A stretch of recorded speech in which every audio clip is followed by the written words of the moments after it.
这两次进藏过之后，运死的整个牲畜加上骡马，一共是4万多头，等于死了20个的国有牧场的牲畜。大家在思考一个问题：作为西藏这个民族怎么发展？靠这种托运能不能承受得了？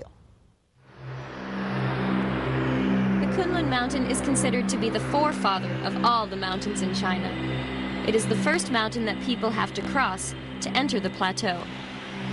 There was a poet who, although had never been to the Kunlun Mountain himself, wrote a poem stating that the Kunlun Mountain holds the wisdom of every experience in the world. This poet is Mao Zedong. The country to the south of the Himalayas is Nepal. In 1973, Mao Zedong invited the king of Nepal, Birendra, to come to Junnanhai. In their talk, Mao said to the king of Nepal that he could not sleep soundly unless the Qinghai-Tibet Railway is built.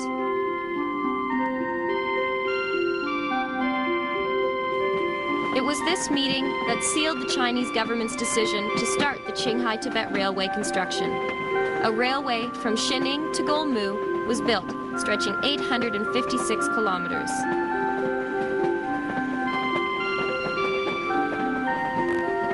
Out of Xining, the railway goes westward and parallels with the ancient road of the Tang Dynasty. The railway parts from this ancient road and continues to go westward through to the Saidan Basin. The Xining-Golmu section is the first part of the Qinghai-Tibet Railway, with the second section being between Golmu and Lhasa.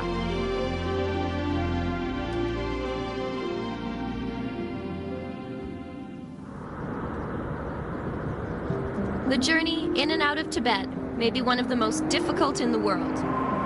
Only people who are as pious as saints are able to attempt Tibet.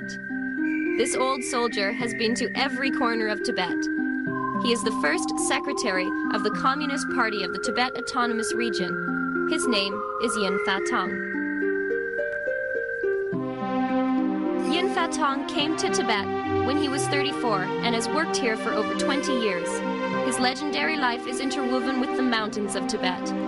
Based on his experience and knowledge, Yin Fatong knew well that to build the second part of the Qinghai-Tibet Railway was an urgent matter. Therefore, he was determined to report his idea to Deng Xiaoping. 规模工作这个政治经济问题还是主要的啥？其他的问题当然也有铁路问题。我还实际上还没有谈，因为这个小平同志特别的关心铁路问题，谈的中间他主动提出来的，赶快论证，是不是？这个就很快赶快论证，赶快上马嘛。 Deng Xiaoping's words proved his dedication and desire for the railway. He stated that the plateau cannot wait any longer, and China cannot wait any longer. These words inspired the dream of the century.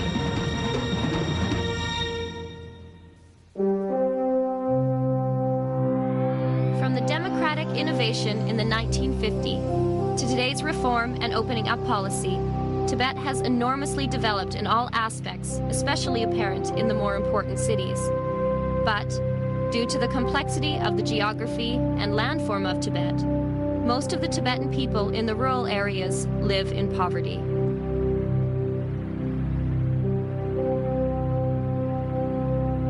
When natural disasters occur, the herdsmen find themselves quite helpless in the situation.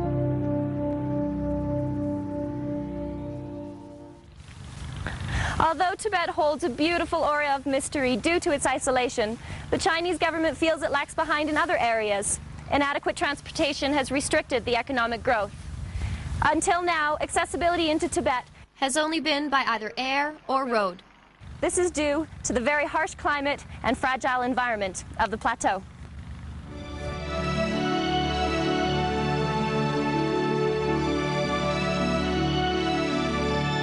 There is a general's residence near Golmu. In the past, a general of the People's Republic named Mu Shenjiang lived there. In 1953, he was a vigorous soldier. He said that if the Qinghai-Tibet Highway failed, he would die there. At that time, humans began to build the first highway through the Qinghai Tibet Plateau. General Mu was in charge of the transportation of logistics. His previous 3 difficult attempts to transport across Tibet caused him to ask the central government to build the Plateau Highway. In order to have the highway built, General Mu began to search for help. Finally, the Minister of National Defense Ministry, Peng Dehua, was moved from his post and allocated 300,000 yuan and 1,500 kilograms of explosives to build the impossible highway. The first highway on the Qinghai Tibet Plateau had begun construction. Less than 1 year later, a 1,300-kilometer highway was completed. Considering the short time frame, this quick completion is amazing, even when compared to modern day's technology.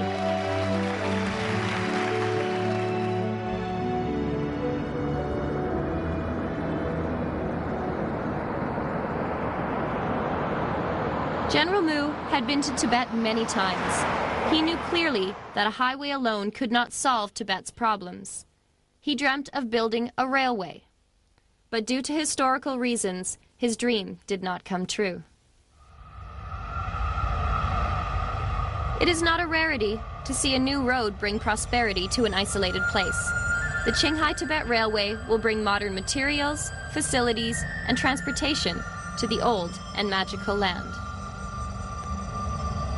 The Tangala Mountain stands tall as the main watershed of North and South Tibet. It is also the last protective landmass from Qinghai to Tibet.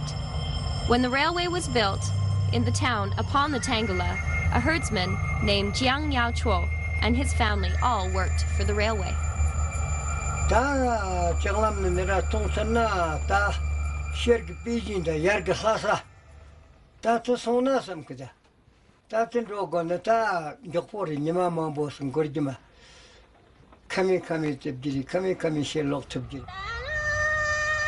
Jiang Yaochuo's dream